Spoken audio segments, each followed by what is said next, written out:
Cuando tomas conciencia de lo que es ser tú, ves que todo está sucediendo. Momento a momento, incluida tu capacidad de esfuerzo. No es que no puedas elegir, sino que las elecciones en sí también están sucediendo. I think you gotta have a dream. The School of Greatness. Really? Yeah. Please welcome Lewis Howes. ¿Cómo pasamos página o cómo lo haces tú? ¿Vives con mucha preocupación cada día o eres tan bueno ahora que solo dices, esto no importa, esto está en el pasado o estoy preocupado por algo que no va a suceder potencialmente en el futuro, así que déjame volver al presente? ¿Cómo puedes despreocuparte? Sí, bueno, para mí es toda la práctica de meditación que he hecho. Mucha práctica de meditación, pero aparentemente hay mucho más que hacer en mi caso. ¿Por qué aún te preocupas? Sí, bueno, no hay emoción que no experimente plenamente, ¿sabes? Así que puedo experimentar ira intensa, tristeza, depresión, preocupación, todo eso. Y la diferencia para mí, y esto es algo que no tendría si no fuera por el hecho de que realmente he aprendido a practicar la atención plena, es que cuando mi sufrimiento se vuelve intenso, funciona como una especie de alarma de la atención plena. Y así, el camino verdaderamente mediocre para mí, tú sabes, es estar dentro del rango de la molestia normal y el deseo normal. Sufrimiento del nivel medio. Sí, y donde la alarma no se Bien. dispara, y soy una especie de tipo normal, tú sabes, dentro de esos límites. Es como si yo... Sí. Un poco ansioso aquí y allá. Sí, así que no voy a la tintorería y descubro que han destrozado mi traje. En el esquema de las cosas, esto no importa en absoluto, ¿verdad? ¿Pero estás frustrado? Sí, ¿Estás es como, molesto? ¿qué rayos haces? Como si se captara la atención. Y cuando la atención es capturada, soy el mismo tipo que siempre fui, Sí, ¿sabes? claro. ¿Siempre eres un idiota? Sí, sí.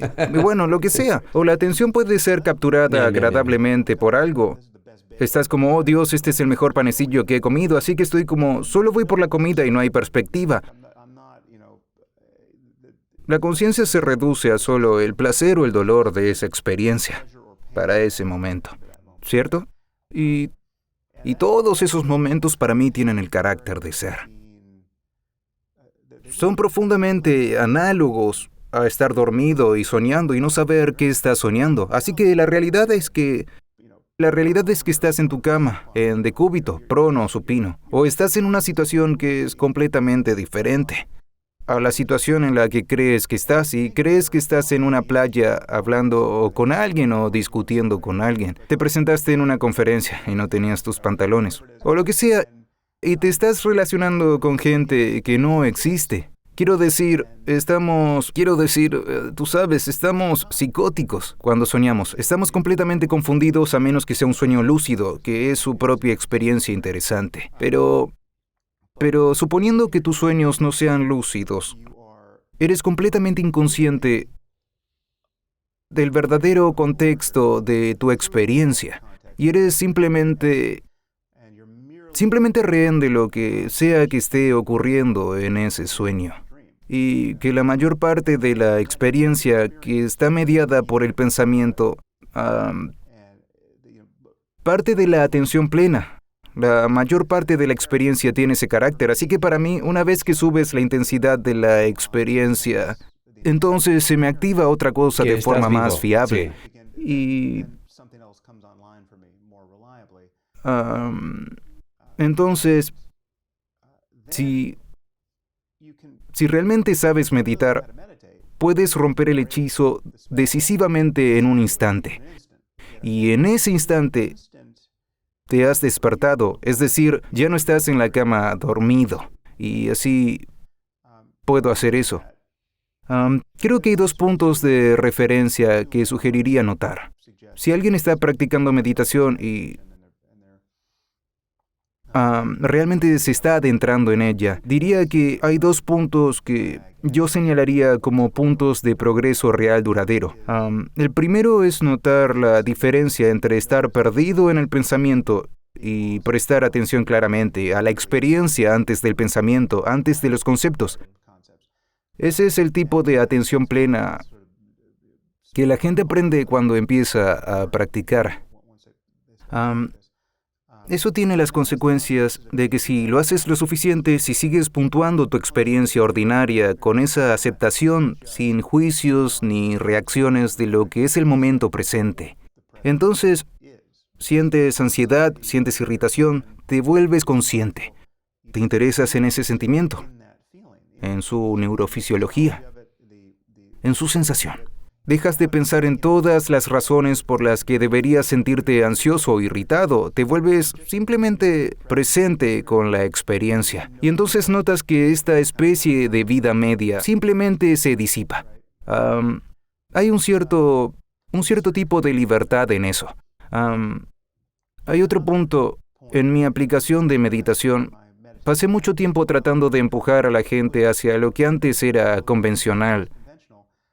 Hay otro punto en el que te das cuenta de que la sensación del yo, la sensación de que hay un sujeto en el centro de la experiencia, es una ilusión, ¿verdad? Que en realidad no está ahí. Si lo buscas deliberadamente... Somos una ilusión. Sí, no es que tu cuerpo sea una ilusión, no es que la gente sea una ilusión, pero la sensación que tienes de que eres un sujeto de tu cabeza meciéndose o dando vueltas en el cuerpo, que estás detrás de tu cara en este momento. Tú y yo estamos hablando, yo te estoy mirando.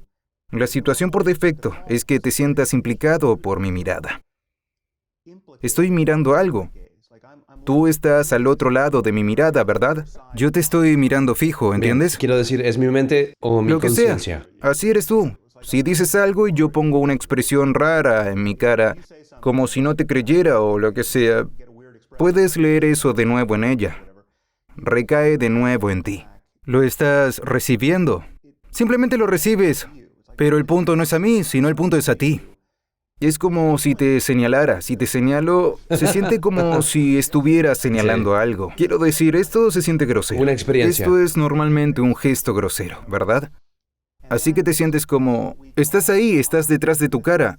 Y eso es lo que llamamos yo... Lo personal para la mayoría de la gente se refiere a esa sensación de estar en la cabeza. No se refiere a todo el cuerpo. Porque la gente no se siente idéntica a todo su cuerpo, ¿sabes? Se sienten pasajeros en sus cuerpos, se sienten sujetos, se sienten el centro de la experiencia. Es decir, el verdadero objetivo de la meditación es reconocer que es una posición ilusoria. En realidad esa no es tu posición. Realmente solo hay experiencia, solo hay consecuencia en su contenido y no hay un centro para ello. Así, en cierto punto, la atención plena puede convertirse en la experiencia de atravesar esa ilusión. Así que no es que tengas que estar estratégicamente atento a la ansiedad o a cualquier otra cosa que notes que quieres que se disipe. De repente reconoces que simplemente no hay un centro para la experiencia. Y entonces tu práctica de meditación se convierte en reconocer eso en cada momento. Todo esto es importante porque la consecuencia de ello, quiero decir que es sinónimo de no estar perdido en el pensamiento en ese momento. Es sinónimo de no dar más energía a esta reacción que estás teniendo. Es sinónimo de no resistirse a lo que está apareciendo, ¿verdad? Así que en realidad eres libre, incluso antes de que la fisiología del estado negativo se disipe. Así que digamos que estás enfadado, que sientes rabia en la carretera. Reconoces que no hay un centro. Tu libertad en ese momento ni siquiera depende de que la ira desaparezca, ¿sabes? Es porque la ira en ese momento ya no es ira. La ira es solo tensión en tu cara, ¿sabes? Podrías tener tensión en tu cara porque has tenido algún procedimiento dental, pero desconecta completamente el sentido de tu propio bienestar y expansión, porque de nuevo el centro se ha caído y solo está la conciencia y su contenido. Así que de nuevo esto puede sonar paradójico, pero entonces desde ese punto de vista, el tipo de experiencia que tuve con MDMA ni siquiera mejora la situación, no la mejora. Quiero decir, entonces, porque cuando solo hay conciencia sin un centro en algún nivel, la verdad aquí la estoy aludiendo. Simplemente la estoy aludiendo. Quiero decir que la jerga y el budismo es la verdad de la vacuidad, ¿verdad? La cuestión es esta. No hay nada. Hacer una analogía, a mí me funciona. ¿Has entrado alguna vez en un restaurante en el que hay una pared que es una especie de espejo, del suelo el techo perfecto y perfectamente limpio? Y durante la mayor parte de la comida has asumido que el restaurante es el doble de grande de lo que es en realidad. Así que hay un montón de gente allí que pensabas que eran personas. Pero en algún momento de la comida te das cuenta de que es solo la mitad del tamaño, eso es solo vidrio y es solo una pared de luz. Es una ilusión. Sí. Esa transición en la que si alguien simplemente se acerca y pone su mano en el cristal, en ese momento, todo lo que pensabas que estaba pasando allí. Tú sabes, alguien podría haber estado teniendo una discusión o alguien podría haber agredido físicamente a alguien allí. Ahora, olvídalo. Aquí es donde la analogía se rompe porque hay algo que sucede en el mundo real. Pero lo que ocurre cuando tocas el espejo e igualas todo eso es solo un despliegue de luz. En cierto nivel, todo se ha igualado. Las cosas feas son iguales que las bellas. Es simplemente la vida.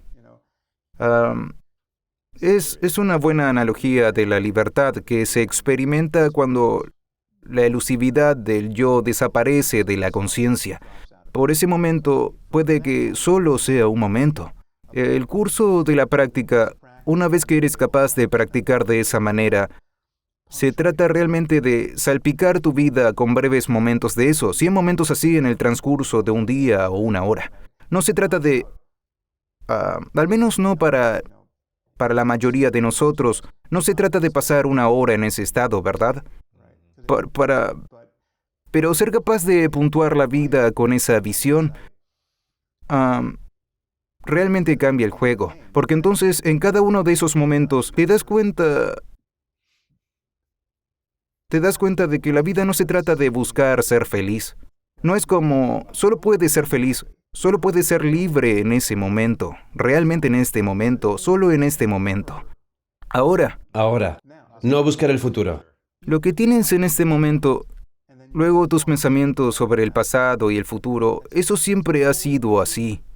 Y siempre lo será mientras tengas alguna experiencia. Así que, o estás mirando por encima del hombro en este momento, lo que está por venir, preocupándote por ello, o alcanzando con avidez lo que quieres. Es decir, gran parte de la vida, el 99.9% de la vida, para la mayoría de nosotros, consiste en buscar ciertas experiencias y obtenerlas y sentir el más breve momento de gratificación. Nos unimos con el objeto de deseo para apenas un segundo. Luego pasamos a lo siguiente. Quiero decir, incluso la cosa que deseamos, si persistiera más tiempo, se volvería indeseable. Quiero decir, imagina que vas por el tazón de helado. Estás obteniendo el sabor máximo de él. Imagina que ese sabor nunca desapareciera. Ese no es el placer que deseas. Y eso sería intolerable. Quiero decir, irías a un médico. Es como, me comí un tazón de helado de chocolate la semana pasada y no puedo quitarme este sabor a chocolate de la boca. Así que lo que pasa es que tomas un bocado de helado que pensabas que querías más que nada en ese momento. Pero en realidad es solo un poco. Si fuera demasiado, tomas un vaso de agua y te lo quitas en un momento dado. Así que, en cierto nivel, todas estas cosas que queremos son un espejismo. Consigues lo que sea. Es como si quisieras un reloj nuevo y quisieras que se te asociara con ese objeto y fueras a comprarlo y por fin lo tuvieras. Es como, así es exactamente como quería que se viera mi muñeca y vaya, estoy feliz con esto. Entonces tienes estos breves momentos de interacción con él. Pero cuando realmente profundizas es la experiencia y la experiencia de estar satisfecho con algo en el espacio sensorial. Es algo paradójico e insustancial y lo que realmente queremos es una excusa suficientemente buena para relajarnos totalmente en el presente, ¿sabes? Para poder satisfacer el deseo de modo que ya no sentir Ansioso. esto, Sí, interesante. sentir deseo. Quieres estar libre de deseo. Quieres estar libre de todos tus problemas. Quieres que tu lista de cosas por hacer esté toda tachada y vacía. Y esto se convierte en momento cumbre. Pero el problema es que asociamos la experiencia de abandonar completamente la guerra y estar completamente satisfechos en el presente. Esos momentos breves nos tocan. Y en psicología positiva, muchos de estos estados se llaman estados de flujo. Estos breves momentos donde simplemente no estamos preocupados por nada. Lo asociamos con un enorme esfuerzo que hicimos para llegar aquí. Y sin embargo, eso es de hecho la forma en que ya es la conciencia, si solo podemos prestar atención a ella. Es por eso que la meditación se convierte en una especie de último truco de cómo uno puede perseguir su bienestar. Porque simplemente es cierto que la conciencia es así. Sin embargo, estamos gastando todo nuestro tiempo buscando tener una buena razón para darnos cuenta de ello. Es como si pudiera ganar el premio Nobel. Me sentiría lo suficiente bien conmigo mismo, que no sentiría que tengo que hacer nada. ¿Entiendes? No habría absolutamente nada. Pero entonces Programa de te sientes grandiosidad egocéntrica que tendría que dirigir porque tendría un premio Nobel. Pero entonces te preguntarías, bueno, ¿qué es lo siguiente y cómo puedo seguir siendo Y relevante? eso es exactamente lo que les ocurre a todos los que ganan el premio Nobel. Lo que sucede es, deprimo. alguien dice, ¿qué vas a hacer ahora? Acabo de ganar el premio Nobel, Sí, ¿qué más puedo y la hacer? vida media de esas experiencias cumbre es increíblemente corta. Tú sabes. Sí, en el mejor de los casos Solo un momento. son días, ¿verdad? Pero en realidad se desarrolla en el transcurso de minutos.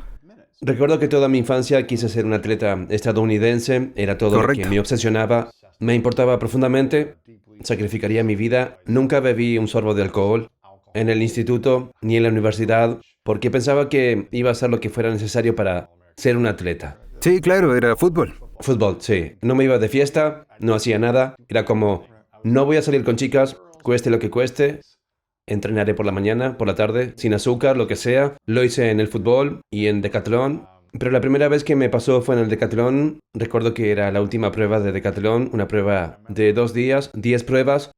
Sabía exactamente a quién tenía que batir en esa carrera de 1500 para conseguir el 8º puesto. El 8º puesto era el corte para el All-American. Así que me dije, bueno, todo se reduce a esta prueba.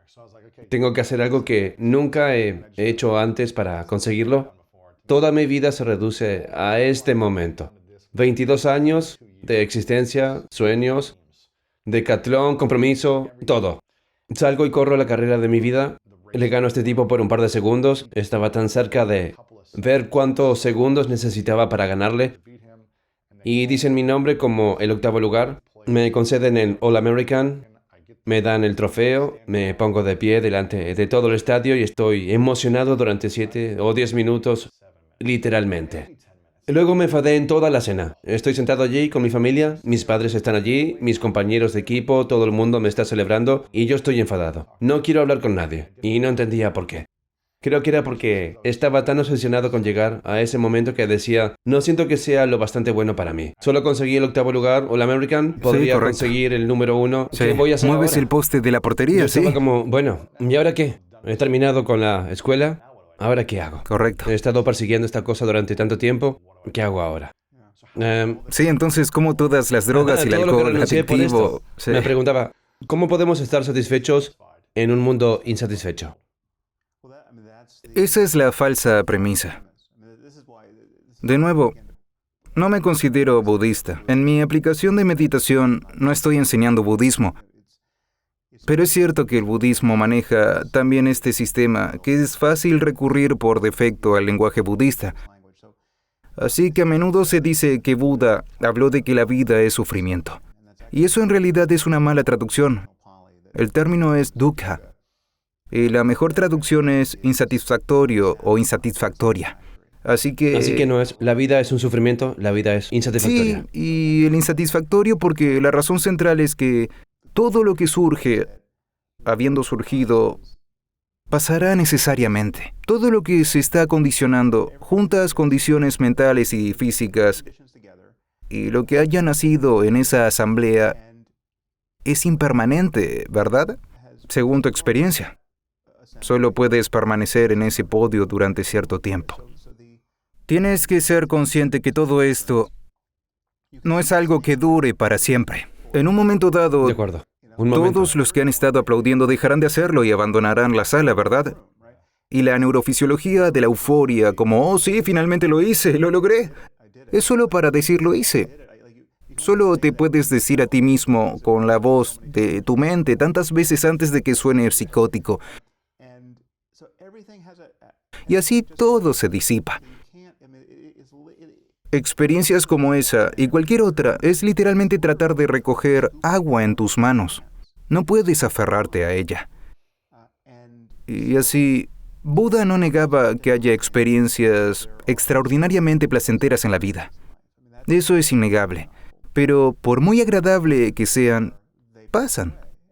Y luego hay experiencias desagradables que están destinadas a llegar. Es igual que si te sientas, por muy cómodo que pongas tu cuerpo en esta silla cómoda. En 10 minutos puedes ponerte en la posición Bien. correcta para estar sentado el mayor tiempo posible. Pero en cierto punto, si no te mueves, empezarás a sentir un dolor insoportable. Ujú. Y puedes intentar esto. Sí. Intenta sentarte en la posición más cómoda que encuentres durante 4 horas. En cierto punto, para la mayoría de nosotros, en mucho menos de 4 horas, sentirás dolores en tu cuerpo que son increíbles.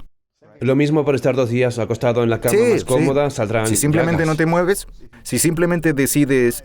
Quiero decir, los meditadores hacen esto donde juran no moverse por algún periodo de tiempo, porque es increíblemente instructivo. Lo que pasa es que te sientas tan cómodo como quieras y luego Sientes simplemente dolor. no te muevas. Llega el dolor o llega el picor y si no vas a moverte y rascarte o vas a moverte y aliviar el dolor que acaba de nacer como una supernova en tu rodilla, lo que entonces experimentarás es... y por eso es instructivo.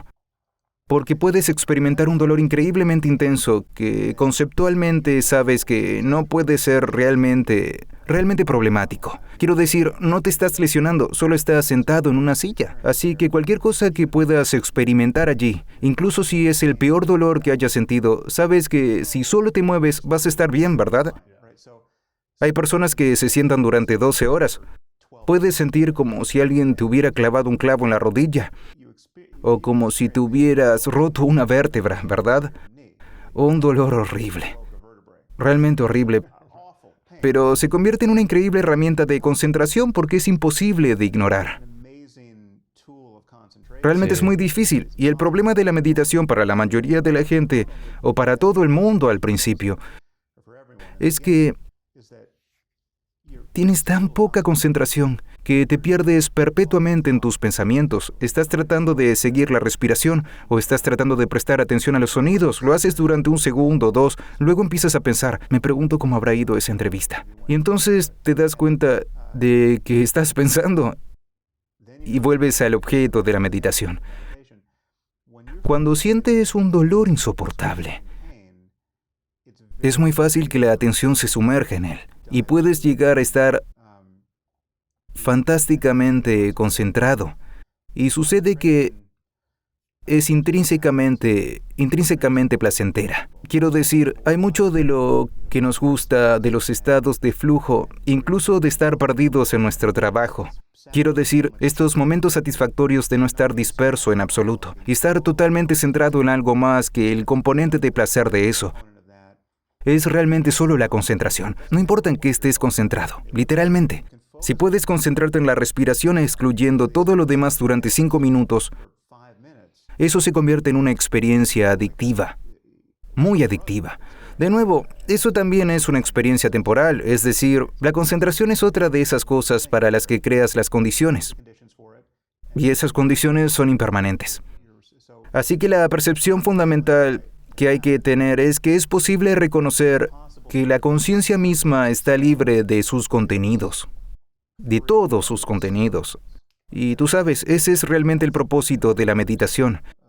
Y por eso es un antídoto contra el calvario normal que experimentamos de buscar satisfacción. Quiero decir, estás hablando de una experiencia que duró minutos, que pasaste años, incluso más, incluso décadas buscando. Y tú sabes, mucha gente vive su vida con ese marco. Lo reconozcamos o no, estamos viviendo con esta sensación de que en todos nuestros esfuerzos por ser felices, está implícita la perspectiva de llegar finalmente a algo. Y nunca se llega. Y no puedes llegar hasta que puedas abandonar tu búsqueda. Así que es la búsqueda de la felicidad lo que nos hace sentir incómodos. Es la práctica de estar incómodo en cada momento. Busca esa incomodidad. Comprueba que funciona. La meditación es simplemente una técnica, solo una técnica. Y de nuevo, hay muchas técnicas, pero en el fondo, eso es solo renunciar a ese acto de complacer la ilusión, de que serías feliz si solo ocurriera algo. Si solo esta taza estuviera llena de café caliente, entonces podría relajarme. Relajarte solo por eso. De acuerdo. Tengo algunas preguntas más que quiero hacerte. ¿Todavía ¿Seguro? estamos bien de tiempo? Solo quiero asegurarme de que respeto tu tiempo. Esto es fascinante. Y tengo curiosidad, ¿cuándo te sientes más amado? ¿Cuándo me siento más querido? Bueno, es interesante. Hay una especie de noción transaccional del amor con la que la mayoría de nosotros crecemos, que, de nuevo, he perdido realmente desde ese primer viaje de MDMA, porque en algún nivel no se trata de ser amado. Tengo mucha suerte de estar rodeado de gente que me ama. De hecho, me ama y lo comunican con éxito. Y eso es bonito, pero la verdadera satisfacción es sentir amor. De nuevo, eso es un estado. No depende de lo que haga la otra persona. Así que padres, no lo sé. Las relaciones de padre e hijo. No lo sé, ¿tienes hijos? No, Ok, bien, no. esto te espera. Prepárate entonces. Gran parte de la crianza no consiste en recibir la clara señal de amor que te devuelven tus hijos. No puedes esperar eso para sentir amor por ellos. Y gran parte de la experiencia de sentir amor por mis hijos ocurre cuando no están especialmente felices. O si están contentos, no me lo devuelven. Es decir, pueden estar molestos conmigo. Y ese enfado es lo más adorable del mundo, ¿verdad? Tengo una niña de 5 años, sea lo que le pasa. Es una pequeña tirana. A veces es como si viviera en Corea del Norte, con Kim Jong-un, ¿verdad?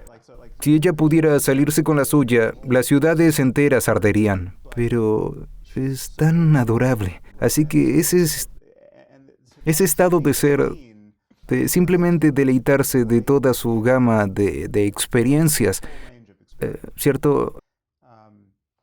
en cierto nivel es posible, incluso con adultos que son desagradables. En cierto modo, si miras al mundo, puedes ver que estás rodeado de gente que sufre. La gente está sufriendo, ¿sabes? Esto es más la cara de la moneda de la compasión que la del amor.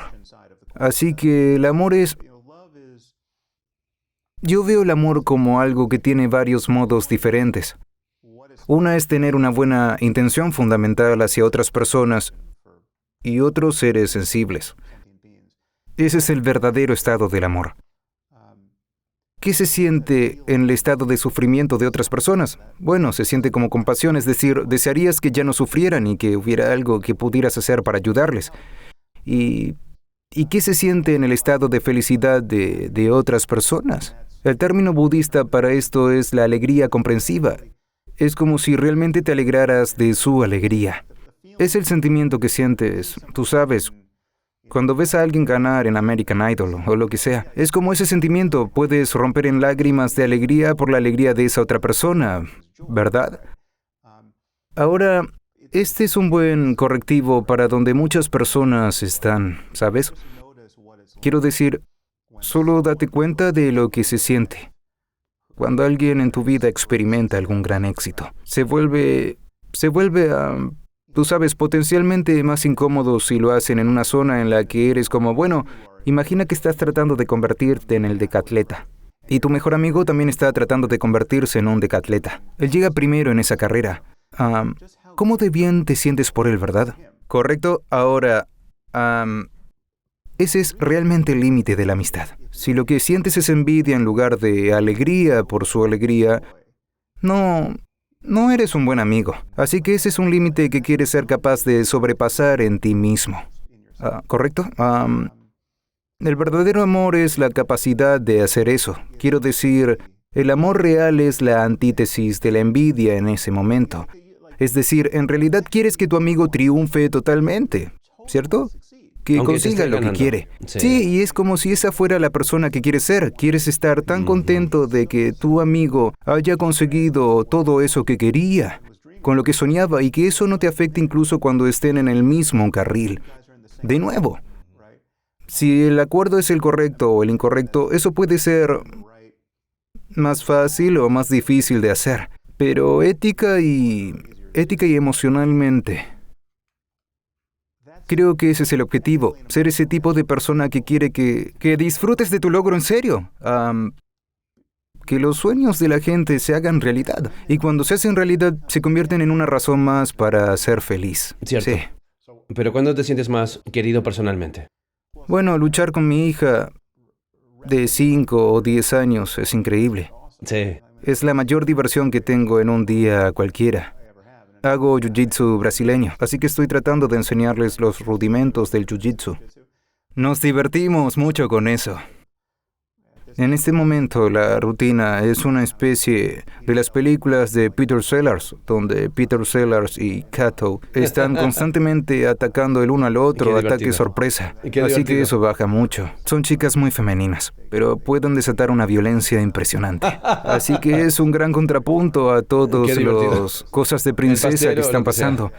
Sí, Divertido. eso lo rosa. Entonces es solo un Quentin Tarantino. Es como Kill Bill. ¿Cuál es la lección que más quieres enseñar a tus hijos?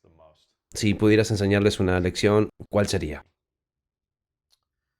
Bueno, mucho de lo que hemos estado hablando es relevante. ¿Cuáles son los verdaderos mecanismos del sufrimiento y la felicidad? Así que el poder de la atención plena es uno, pero quiero decir,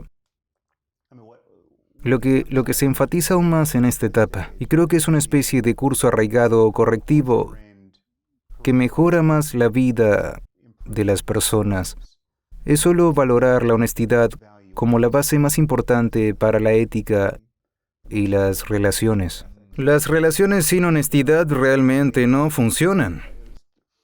Cuando tenía 18 años, este fue el curso más importante que hice en la universidad. Era un seminario de posgrado sobre si alguna vez era ético mentir. Y todo el mundo llegó a este curso asumiendo que mentir era a veces un problema. Obviamente, si estás mintiendo todo el tiempo, eres un sociópata, pero yo diría que todo el mundo viene a este curso pensando, bueno, hay ciertas situaciones en las que tienes que mentir. Quiero decir, todos sabemos que hay mentiras piadosas y quieres salvar los sentimientos de la gente. Por lo Normal. tanto, una cierta cantidad de mentiras es solo esencial para hacer negocios, ¿verdad? Así, el curso se convirtió en un crisol para poner a prueba esa suposición. Fue impartido por no sé si todavía lo enseña, pero este maravilloso profesor de Stanford, o Ron Howard, escribió un libro, Lying, hace unos años basado en este curso. Pero en este curso, desde aquel día, algún día cuando tenía 18 años, reconocí que básicamente no quería mentir nunca más bajo ninguna circunstancia. La mentira ocupaba algún punto en el continuo de la violencia, donde es como si estoy en una situación en la que tengo que decidir si golpear a alguien en la cara, bueno, entonces la mentira es parte de ese conjunto de herramientas. En realidad, solo en casos de emergencia te lo plantearía, ¿sabes? Porque es sinónimo de una ruptura total de la cooperación y la colaboración racionales con otra persona. ya no tratas a alguien como una persona con la que se puede razonar o relacionarse. Lo tratas como una emergencia por la que tienes que navegar, ¿entiendes lo que quiero decir? Y eso es cierto incluso para las vidas blancas. Así que mi libro Lying aborda este tema y se centra especialmente en las Desde vidas los 18 blancas. años, ¿sientes que has mentido en algo? Lo he hecho en algunos casos, más o menos por accidente. Intentando mentir intencionadamente. Sí, dices algo y luego te das cuenta de que no era del todo cierto. Que había algún adorno que apareció en internet o algo que acaba de salir. Entonces se vuelve demasiado incómodo masajear la verdad. Es demasiado pedante o algo así. Pero Sí, solo claro. soy consciente de haber dicho a mi hija de 10 años una mentira en su vida. Solo una ¿Qué mentira, ha sido ¿entiendes? eso? ¿Se te Sí, permite sí, compartirlo? no, quiero decir, es una mentira completamente ridícula. Papá Noel es real. Sí, así que esa es en realidad la pregunta más común que recibo en respuesta a este paradigma. ¿Qué pasa con Papá Él Noel? habla de los dientes o lo que sea. Sí. Sí, y la respuesta es que no tienes que mentir a tus hijos para que la Navidad sea divertida. Y fíjate que nadie siente que tengas que mentir sobre Halloween para hacerlo divertido. Nadie dice, no, estas brujas son reales, ¿verdad? Los fantasmas son reales. No tienes que hacer eso. La ficción es tan divertida para los niños que puedes hacer que Papá Noel sea divertido. Entonces, ¿sobre qué le mentiste? Habíamos hecho una especie de búsqueda en Google. Tenía unos 6 años, así que ni siquiera entendió la mentira que le conté. Pero habíamos hecho una búsqueda en Google sobre algo que estaba produciendo xilografías medievales de la Edad Media o caballeros o algo así. Y apareció una xilografía que era una de estas. Felizmente, era una xilografía. No una imagen real, pero era una de estas xilografías del siglo XV de alguien siendo decapitado durante la Inquisición. La cabeza de alguien está siendo cortada. Así que pasé eso y ella dice, papá, ¿qué fue eso? Y así me fui hacia atrás y le dije, bueno, eso era una forma muy antigua y poco práctica de la cirugía, ¿verdad? Y ni siquiera estoy seguro, pero ella no estaba preparada para que yo dijera, escucha, hay Alguien fue asesinado. hay circunstancias Sí. en las que otras personas cortaban la cabeza a otras personas por Bien. malas razones. ¿Te sientes mal por haber dicho la mentira? ¿O sientes que es una situación? Bueno, no pensé con la suficiente rapidez, así que la honestidad radical no es incompatible con ocultar cierta información. Quiero decir, no tienes que decirle a los niños todo lo que está pasando. Mis hijas no necesitan saber exactamente qué trama el ISIS y lo horrible que fue todo aquello. Hay un momento para contarles lo que pasa en el mundo. Pero la verdad sincera para mis hijas en esas situaciones es, hay cosas que no necesitas saber. Sí, claro. Sí, Te lo diré más aprenderás tarde. más tarde. No es necesario ahora. ¿Sabes qué es lo interesante en esto? Durante los últimos 6 meses he estado pensando en la honestidad más que nunca en mi vida. Hice trampa casi todo el tiempo de la escuela en pruebas, exámenes Sí. y tareas.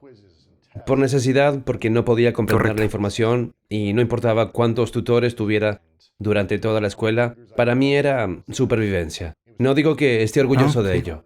Sí, Cuando sí. era niño, robaba cosas en la tienda. Durante 2 años Correcto. tuve que robar cada vez que entraba en una tienda, sobre todo chocolatinas o lo que fuera. Eran cosas pequeñas, pero aún así robé cosas durante un par de años. No estaba Correcto, orgulloso de cierto. eso y mentía sobre ello. Y en las relaciones íntimas, recuerdo que quería decir la verdad, pero tenía consecuencias negativas cuando lo hacía.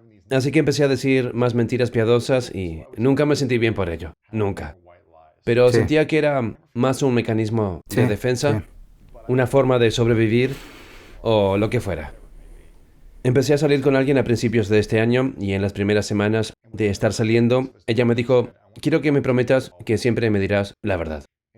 Y fue como si tuviera un momento en el que dije, ok, en mi pasado, la mayor parte de mi experiencia es que la gente no puede manejar la verdad en las relaciones íntimas y hay consecuencias cuando dices la verdad. Hay reacciones, hay toda esta energía que no quiero sentir, pero yo solo dije, ok, voy a decir todo lo 100% que pase a partir de este momento. Mm. Y es lo más liberador poder decir, ok, Sí. Te voy a decir la verdad sobre todo. Pase lo que pase. Sí. Si no funciona, no sale entre nosotros o lo que sea, aunque vayas a reaccionar, voy a ser honesto. Y se siente más paz. Sí. Te obliga a crecer a ti y a los demás de formas sorprendentes.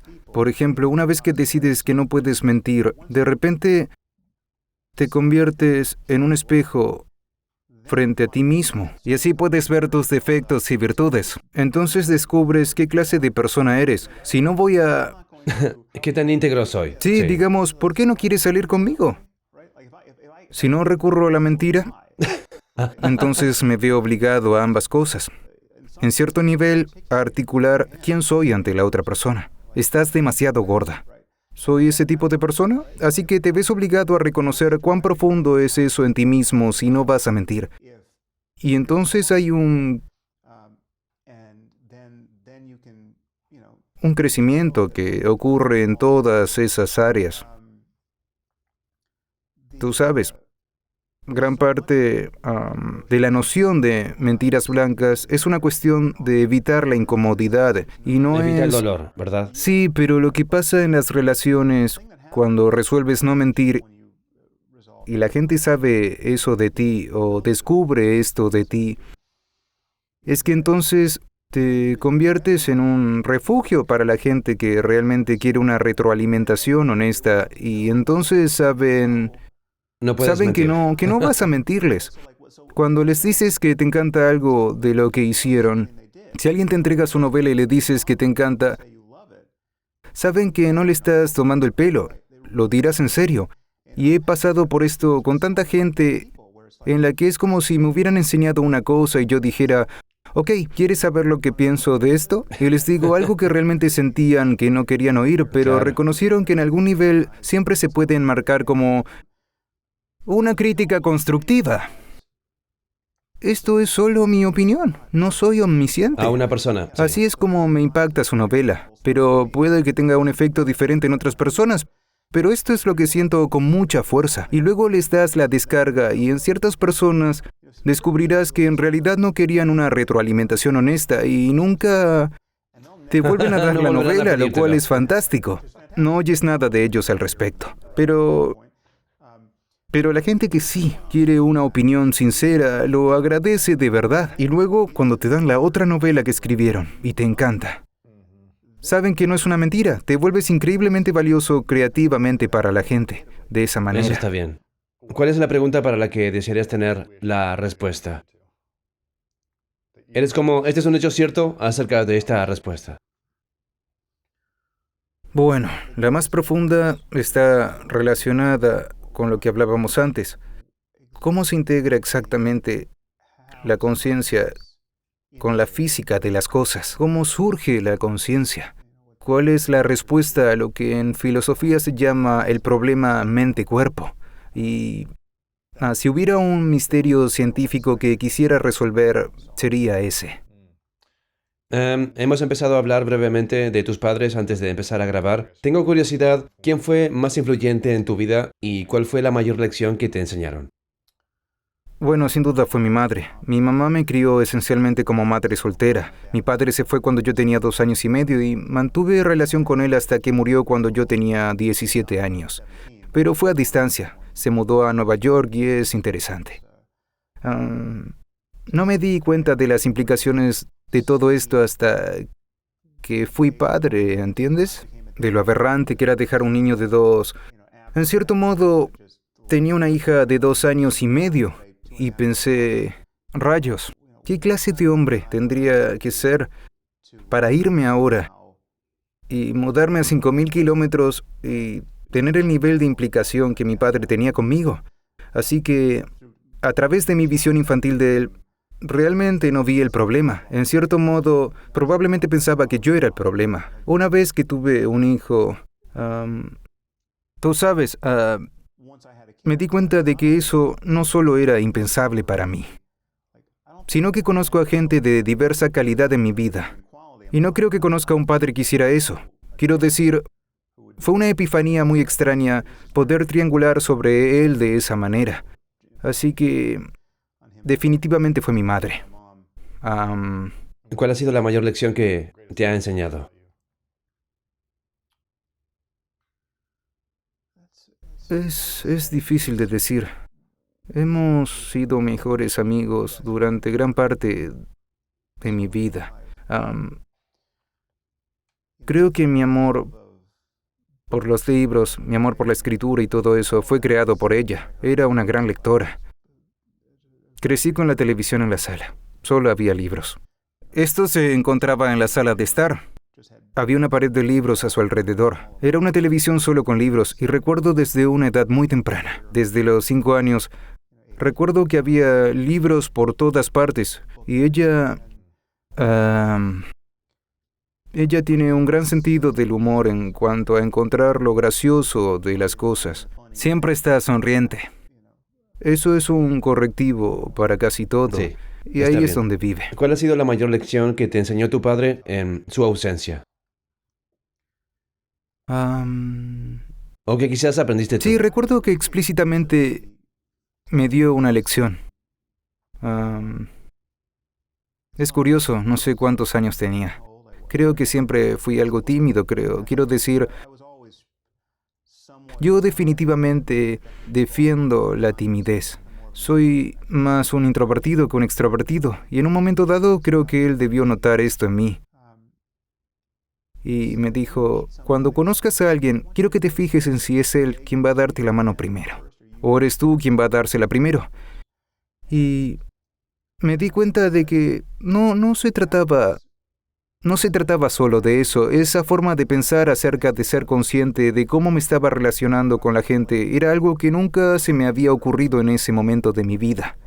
De nuevo, podría haber tenido 10 años o algo así, pero me di cuenta de que era una nueva pieza de software que podía tener y que ni siquiera sabía que era posible, como, realmente puedes cambiar este tipo de cosas sobre ti mismo y entonces esto podría importar. Así que sí, lo recuerdo conscientemente tratando de imponer esa lección. ¿Cuál es la mayor lección que te hubiera gustado que te enseñara?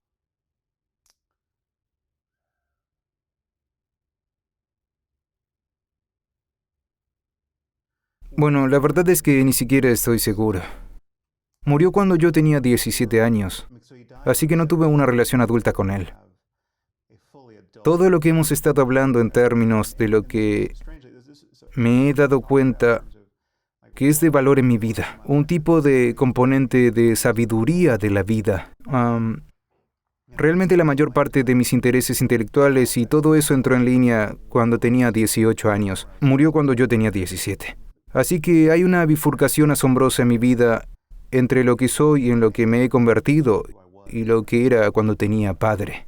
Así que no tengo ni idea de lo que habría pensado sobre todo esto, ni de cómo habría sido interactuar con él al respecto. Así que no sé lo sabio que era o no era. Es interesante. Realmente interesante. De nuevo, la lección que me enseña en su ausencia es que no sabes cuánto va a durar nada. Absolutamente nada. Es así, amigo. No sabes cuándo será la última vez que veas a una persona. Entonces, ¿cuál es la calidad de esa interacción? ¿Qué no le has dicho a la gente que te importa? Quiero decir, era un tipo muy cariñoso. Había una circunstancia de cero conflicto, pero es extraño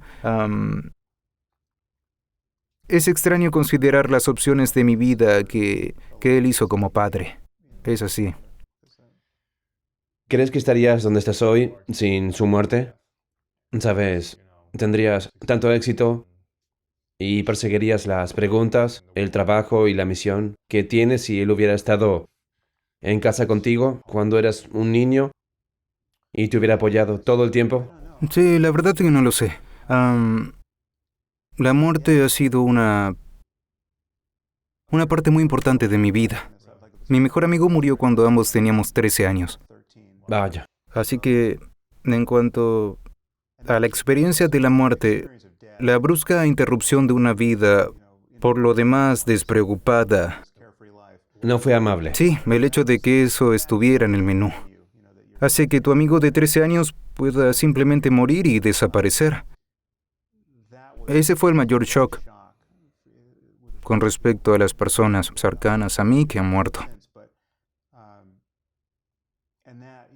Otras personas han muerto desde entonces, así que desde que tenía 13 años, yo era alguien que tenía una especie de grandes preocupaciones filosóficas sobre lo que significa todo, lo que significa morir y lo que sucede después de la muerte, ¿sabes? Y luego cuando tenía 18 años tuve ciertas experiencias que realmente respondieron a algunas de esas inquietudes, ¿sabes? Pero a partir de los 13 ya pensaba en cuestiones de vida y muerte, y eso ha sido estupendo. Cuando murió mi padre, yo tenía 17. Él había tenido cáncer casi 2 años antes. Así que vi todo ese proceso. Quiero decir, eso es aleccionador. Te das cuenta de que es bueno aclarar las cosas cuanto antes. Así que siempre me sorprende conocer a gente que no piensa en la muerte, en absoluto y que hace todo lo posible por no pensar en la muerte y tener éxito. El objetivo es divertirse al máximo, tener éxito y mantener una actitud positiva, porque parecen pensar que la alternativa es volverse morboso por la muerte, o convertirse en una especie de Woody Allen, neurótico y torturado por su preocupación por la muerte. Mientras que hay una especie de tercer canal en el que estar, que en realidad puede ser una fuente primaria de sabiduría. Es muy clarificador darse cuenta de que solo tienes un cierto número de días, y entonces ¿cómo quieres vivir cada momento? ¿Y cuán trivial quieres ser? Así que, ¿cuánto tiempo quieres sufrir por esta cosa que sabes que no va a importar? Ciertamente no va a importar en tu lecho de muerte, ni siquiera va a importar dentro de 2 días, y sin embargo ahora es la cosa en la que estás completamente enterrado. Obsesionado, sí. ¿Qué es lo que más te enorgullece de lo que has hecho en tu vida y que desearías que tu padre hubiera visto o sabido? Es curioso, muchas de estas palabras no aterrizan en el estanque correcto. Pero eran unos cuantos. Como orgulloso, orgullo no Sí. se asocia.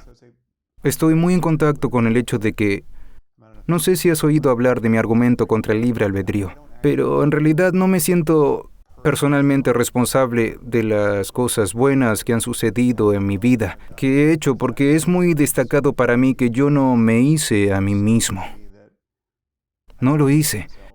No puedo responsabilizarme profundamente de las herramientas que tengo o no tengo, del nivel de esfuerzo que puedo ejercer o no, de las prioridades que tengo o pierdo de vista y luego vuelvo a encontrar. Es decir, todo esto, cuando tomas conciencia de lo que es ser tu momento a momento, ves que todo está sucediendo, incluida tu capacidad de esfuerzo. Los días que pones el despertador y te levantas temprano, los días que aprietas el botón de siesta una vez y los días que aprietas el botón de siesta 5 veces, todo eso forma parte de lo que ocurre en el universo. Y no es que no puedas tomar decisiones, sino que las propias decisiones también ocurren. Y así, cuando miro lo que he hecho, que me parece bueno, que si me dieran la oportunidad, lo habría hecho de nuevo. Lo que veo es mucha buena suerte. Tengo suerte de haber tenido la capacidad de hacer esas cosas o de haberlas desarrollado. Y tengo suerte de haber nacido en una sociedad en la que no tengo que preocuparme por todas las cosas por las que alguien en Siria tiene que preocuparse ahora mismo.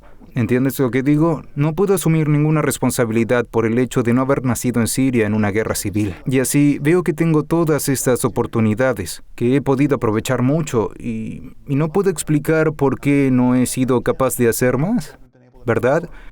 La otra cara del orgullo es la vergüenza o el autorreproche o un estado negativo o corolario.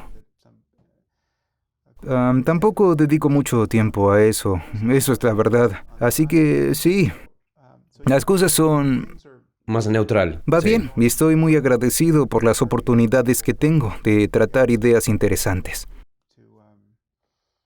Conocer a gente interesante, añadir valor a la vida de las personas y estar rodeado de gente que añade valor a la Estupendo. mía. Esta es una pregunta que les hago a todos al final. Se llama las 3 verdades. Imagina que es tu último día, a tantos años como quieras que sea, puedes tener 500 años, 100 años, lo que sea.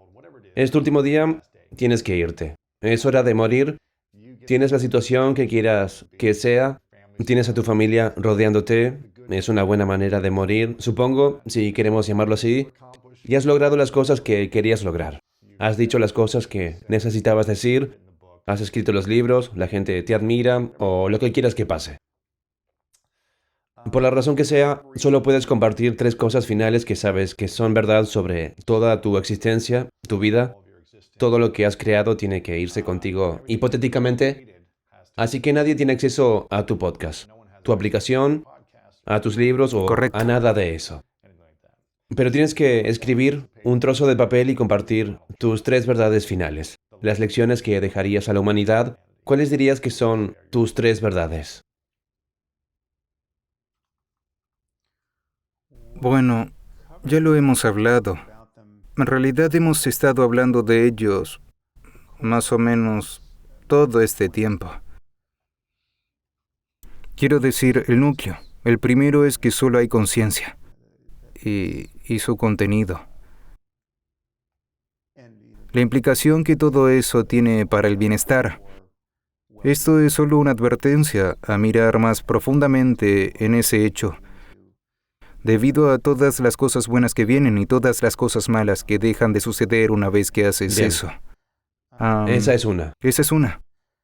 Ese es el lado del bienestar contemplativo. Entonces, supongo que, tú sabes, podría ponerlo en forma de pregunta. ¿Por qué mentirías?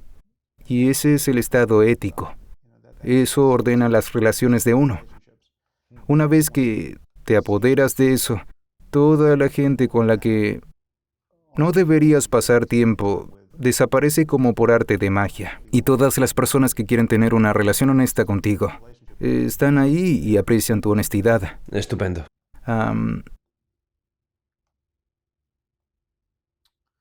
La tercera, supongo que la tercera que debería abordar, una especie de mayor sociedad. ¿Cómo organizamos la sociedad de forma que tenga sentido?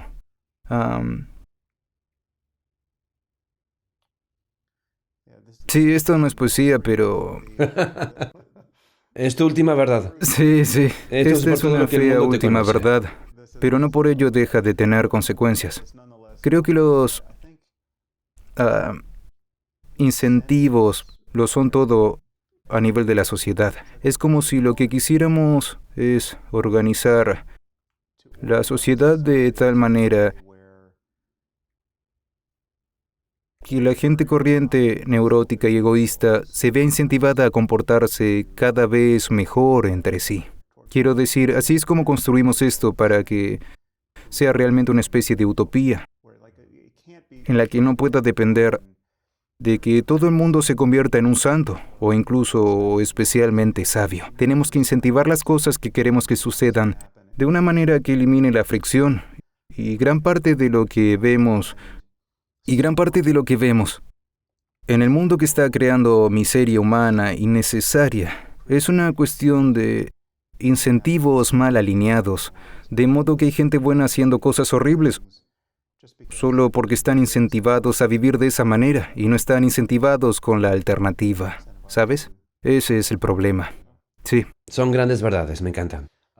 Tienes el podcast Making Sense, tienes la aplicación Waking Up, que todo el mundo debería tener en su teléfono, en la tienda de aplicaciones. ¿Dónde más podemos conectar contigo? ¿Qué más podemos hacer para apoyarte a ti y a tu misión? Bueno, estos son los dos sitios principales. Quiero decir, samharris.org es mi sitio web. Así que si quieres saber más sobre lo que estoy haciendo o un calendario de eventos ¿Estás en de vivo gira? o algo ¿Estás por el hablando? estilo, eso siempre está ahí. De vez en cuando. No hay mucho en el calendario por el momento. Pero tengo un evento en Los Ángeles, en The Wildern, el 11 de julio. No sé cuándo saldrá, pero será entonces. Pero sí, estoy tratando de mantener el calendario un poco claro en este momento. Pero al final todo se anuncia en mi página web, en mi podcast o en la aplicación. ¿Estás en Instagram, Twitter, en todas partes? Para bien y para mal estoy en Twitter. Y seguiré en Twitter. Veo muchos tus tweets. Sí, Me los gusta. tweets pueden ser brutales. Tienes grandes Sí, opiniones. Así que estoy menos en Twitter. Pero Twitter es el único con el que realmente me comprometo personalmente. Quiero decir, publicamos cosas de forma superficial en todos los ¿En demás Twitter sitios. es donde te Sí, metes? ese soy yo en Twitter. Estas son tus Sí, opiniones. para bien y Entiendo. para mal. Me gusta. Así que asegúrese de echar un vistazo a Making Sense Podcast. Es una vez a la semana en promedio, Sí. un par de veces. La aplicación Waking Up la recomiendo encarecidamente. Es realmente poderoso lo que has hecho allí. Genial.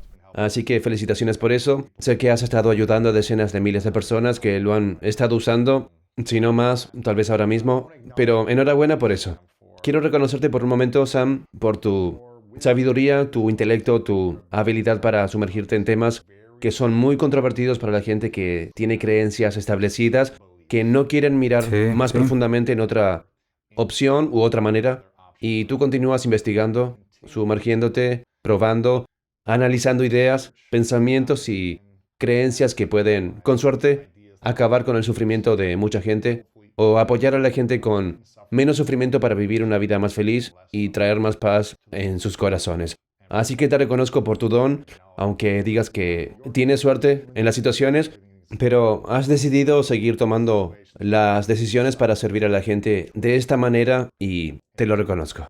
Genial. Bien, gracias. Gracias por supuesto. escuchar. La pregunta final es, ¿cuál es tu definición de grandeza? Ah,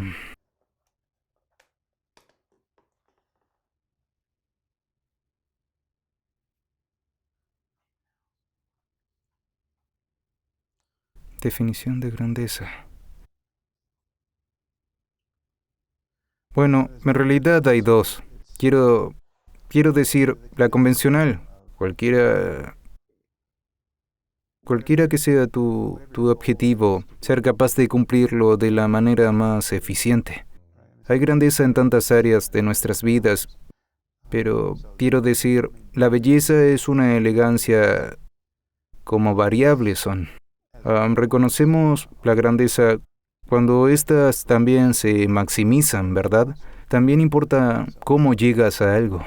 No es solo que llegues, ¿sí? Quiero decir, lo interesante es el recorrido que haces para alcanzar eso. Creo que la verdadera grandeza es una cuestión de alcanzar metas dignas. Sí, metas dignas, eso es. Y eso tiene el bienestar y el componente ético de la forma más elegante posible. Ahí tienes. Sam Harris, gracias. Sí, un Te lo placer, agradezco, con mucho te lo gusto. agradezco. El alma es la energía que tienen algunas impresiones con ella. Dejas este cuerpo con sus recuerdos e impresiones más fuertes, y esto es lo que queda. Y entonces, cuando tú consigues el cuerpo, esas cualidades se manifiestan.